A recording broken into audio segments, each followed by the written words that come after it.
Kardioqrammada dəyişkənlik var. Koronar angiografiya gedir, yəni anjiyo müayinəsinə gedir. Damarlar təmizdir. Fikirləşdik ki, echo EKG-dən üstündür. Yəni kardioqramma müayinəsindən üstündür. Əsla belə deyil. Dəfələrlə Hər ikisinə girməlidirmi məsələn, yoxsa necə? Ümumiyyətlə hal-hazırda bəli.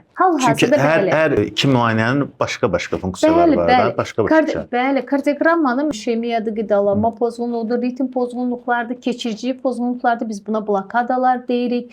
Və yaxud da hər hansı bir refalyardasiya pozğunluqlardır. Bunu biz ancaq kardioqrammada görə bilərik. Amma biz kardioqrammaya baxıb deyə bilmərik, sənin ürəyin böyüyübdür, genişlənibdir, divarları bu şəkildə işləyir, hansısa damarın tutulubdur.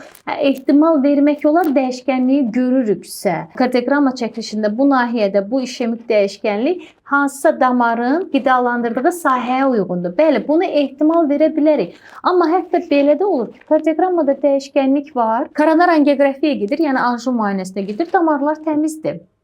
Çünki ürək strukturu 5 funksiyası var. Çox mürəkkəb bir strukturdur. Damarlar, iri koronar damarları təmizdir. Ola bilər ki, kiçik mikrosirkulyator sistemdə problem olsun pasiyentin.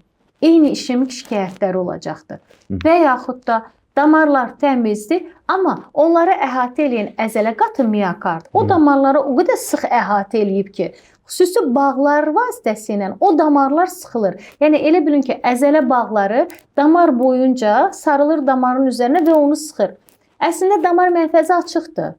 Amma hər yığım zamanı o sıxıldığı üçün pasiyentə işemiyə bərabər ağrı verə bilir, göynəmə, yanma şikayəti verə bilir, ağırlıq şikayəti verə bilir. Yəni belə pasiyentlərimiz də olur.